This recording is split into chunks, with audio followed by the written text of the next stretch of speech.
Bismillah, tidak ada kapoknya. Habib Rizik Syihab menisbatkan keturunan Al-Jailani kepada klan Ba'alwi demi membela nasab palsunya, agar para mukibin yakin bahwa para Habib adalah keturunan Rasulullah Shallallahu Alaihi Wasallam, sama seperti keluarga Al-Jailani sebagai dzurriyyat Rasulullah Shallallahu Alaihi Wasallam. Padahal nggak sambung tuh. Al-Jailani haplogropnya J1, sedangkan klan Ba'alwi haplogropnya G. Sorry ye. Mari kita simak video berikut ini. Saat ini kita kehilangan seorang ulama besar, seorang panutan kita semua, Al-Marhum Al-Habib Umar bin Hamid Al-Jailani, wa alim. Apakah ada yang aneh dengan cuplikan video tersebut? Tentu saja tidak mudah untuk menerka dan menjawabnya. Mari kita mulai dari satu kalimat pendek. Satu kalimat yang tampak sederhana, tapi berdampak sangat besar. Dalam pidato yang ditayangkan Markas Syariat TV, Rizik Syihab menyebut almarhum Mufti Mekah yang wafat pada tanggal 23 Januari tahun 2026 dalam pesawat menuju Indonesia, yang sedianya beliau akan menghadiri haul Kiai Haji Asrori Al-Isyaki di Pondok Pesantren Al-Fitrah Surabaya itu, dengan nama Al-Habib Umar bin Hamid bin Al-Jailani. Banyak orang menganggap ini hal biasa saja. Sebagian bahkan menganggapnya sebagai bentuk penghormatan. Padahal justru di titik inilah kita harusnya berhenti dan berpikir sejenak. Karena ini bukanlah salah sebut nama. Ini adalah tindakan simbolik. Dalam ekosistem sosial keagamaan Indonesia, kata Habib bukanlah gelar yang netral. Habib adalah klaim, Habib adalah penanda, Habib adalah simbol. Tentu yang dimaksud adalah simbol dari klaim juriyah Nabi Muhammad, simbol atas otoritas moral, dan yang pasti adalah simbol legitimasi klan Ba'alawi. Masalahnya sederhana namun faktual. Al-Jailani bukanlah Ba'alawi. Jalur Syekh Abdul Qadir Al-Jailani tidak pernah menjadi bagian dari konstruksi nasab klan Ba'alawi mengasal Hadramaut. Tidak ada satupun silsilah Ba'alawi klasik yang memasukkan Bani Jailani ke dalam pohon silsilah Alawi bin Ubaidillah. Artinya sangat jelas penyebutan gelar Habib di sini bukanlah deskripsi fakta, melainkan penyisipan makna. Dan penyisipan makna ini dilakukan oleh figur yang selama ini paling vokal membela dan meneguhkan klaim nasab klan Ba'alawi sebagai suatu keabsahan. Dialah Rizik Syihab. Agar lebih jelas, inilah cuplikan pidato Rizik Syihab secara lengkap. Saat ini kita kehilangan seorang ulama besar, seorang panutan kita semua, Al-Marhum Al-Habib Umar bin Hamid Al-Jailani, wa alim. Beliau adalah seorang ulama yang mengamalkan ilmunya. Gak sampai di situ. Selama hidupnya, beliau habiskan segenap umurnya hanya untuk berdakwah dan mengajar, menyebarluaskan ilmu ke mana-mana negeri. Dan tidak sampai di situ, saudara, bahwa almarhum semasa hidupnya berfikir beliau lakukan, yaitu yuwaqirul kibar wa yarhamus shighar. Beliau sangat menghormati ulama-ulama yang besar, dan sekaligus beliau sangat menyayangi mereka-mereka yang ada di bawah beliau, saudara. Sebagaimana pesan Nabi Muhammad SAW, untuk kita kenang kebaikan daripada orang yang telah meninggal dunia di antara kita, satu saja yang bisa sampaikan pengalaman saya.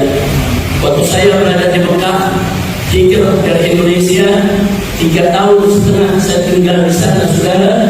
Dan kebetulan saya punya rumah di sana sendiri di Mekah, tidak jauh dari tempat rumah beliau dan tempat majlis di mana beliau menyebarkan ilmunya.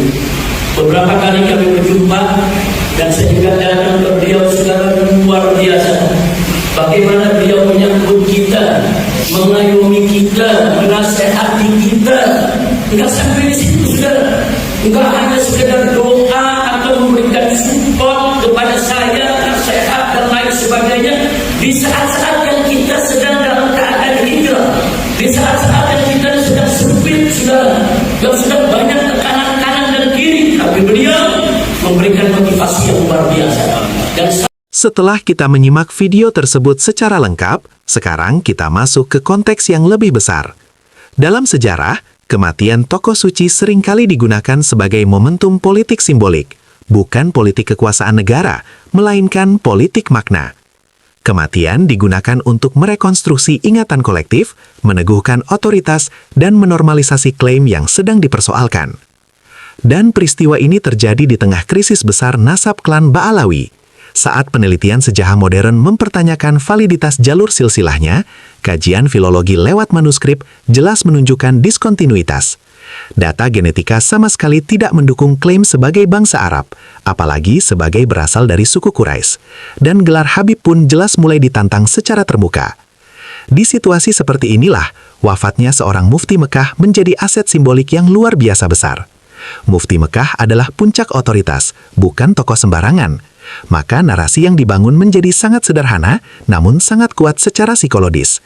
Kira-kira inilah yang ditarget oleh Rizik Syihab lewat pidatonya tersebut. Kalau mufti Mekah saja Habib Ba'alawi, bagaimana mungkin nasab Ba'alawi palsu? Masalahnya satu, premis ini jelas cacat sejak awal, karena mufti Mekah itu bermarga Al-Jailani, bukan Ba'alawi. Disinilah pula kita melihat apa yang bisa disebut sebagai strategi penggabungan simbolik, atau dalam istilah analisa psikologi ilmiah disebut sebagai symbolic grifting.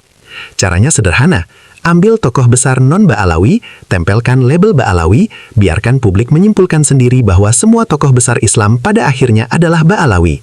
Ini bukan pola baru, ini adalah pola lama, pola yang sama ketika Wali Songo diklaim sebagai Ba'alawi, tokoh-tokoh Nusantara dilabeli Habib, dan batas antara Sayyid sebagai fakta historis dengan Habib klan Ba'alawi sebagai klaim sengaja dikaburkan. Ini bukan suatu kebetulan, ini adalah metode naratif yang sistematis. Sekarang mari kita bongkar kesalahan logikanya. Ada 4 lapis kesalahan dalam satu ucapan Rizik Syihab pada video tersebut. Pertama, kesalahan terminologis. Habib bukanlah sinonim ulama besar. Habib bukan sinonim wali. Habib bukan pula sinonim keturunan dari Syekh Abdul Qadir Al-Jailani. Kedua, kesalahan genealogis. Al-Jailani jelas punya jalur sendiri. Ba'alawi juga punya jalur sendiri. Dan dua jalur ini tidak pernah bertemu. Ketiga, kesalahan moral. Menggunakan kematian seorang ulama untuk agenda peneguhan nasab klan adalah tindakan yang tidak ilmiah, tidak etis, dan tidak amanah. Keempat, kesalahan sosial. Penegasan nama Al-Habib Umar bin Hamid bin Hadi Al-Jailani jelas memicu efek domino. Indikasinya nyata, media arus utama meniru mencuplik nama ini tanpa verifikasi. Nama itu diulang terus-menerus, publik menerima tanpa bertanya. Dan sejarah pun sejatinya dibelokkan secara halus melalui pengulangan simbol. Sekarang kita bahas media secara singkat. Mayoritas media di Indonesia ikut menyebut gelar Habib. Namun perlu dicatat dengan jujur, media memang bukan sebab utama. Media hanyalah efek. Media mengikuti figur otoritatif. Media memantulkan apa yang sudah dominan. Sumber dominannya siapa? Pidato, mimbar, dan simbol yang diproduksi oleh tokoh sentral Ba'alawi yang cukup berpengaruh, seperti Rizik Syihab. Media dengan demikian hanyalah gema, maknanya sudah ditanam jauh sebelumnya. Di titik inilah, pada akhirnya kita perlu bertanya kepada dua lembaga atau organisasi yang justru memilih diam. Pertama, Naat, Nakoba Ansab Aulia Tis'ah, organisasi anak putu 9 wali. Salah satu visinya jelas, memverifikasi nasab Wali Songo melalui jalur Syekh Abdul Qadir Al-Jailani dan menepis keterhubungannya dengan klan Ba'alawi. Jika nama Al-Jailani dihabibkan dan diarahkan ke Ba'alawi, Naat seharusnya paling berkepentingan untuk meluruskan. Namun yang terjadi, Naat hanya diam. Dan dalam perang narasi, diam itu bukanlah berarti netral. Diam adalah pembiaran. Kedua, PWILS, organisasi yang secara tegas mendeklarasikan bahwa nasab Habib Ba'alawi terputus dengan Nabi Muhammad SAW. Ini jelas adalah posisi yang sangat berani dan frontal, tapi mereka memiliki sejumlah data ilmiah. Justru karena itulah, PWILS memiliki tanggung jawab lebih besar di momen-momen strategis seperti ini. Ketika simbol digunakan untuk mengunci persepsi publik, diam berarti kalah panggung, dan PWILS sepertinya sama sekali tidak beraksi atas pidato Rizik Syihab. Mari kita tutup narasi ini dengan satu kesimpulan sederhana. Nasab yang sah tidak butuh pidato, tidak butuh gelar, dan yang paling penting, tidak butuh momentum kematian untuk meneguhkan nasab yang secara ilmiah sangat diragukan. Nasab yang sah berdiri di atas verifikasi data dan kejujuran ilmiah. Ketika simbol menggantikan bukti dan kematian dijadikan alat, yang dipertaruhkan bukan hanya sejarah, yang dipertaruhkan adalah akal sehat umat. Terima kasih banyak atas waktunya. Muslim harus cerdas. Di channel video short kami juga menyajikan kisah-kisah para sahabat untuk menemani bulan Ramadan atau menemani kita sebelum tidur. Kunjungi video-video kisahnya. Jangan lupa like and subscribe. Alhamdulillah.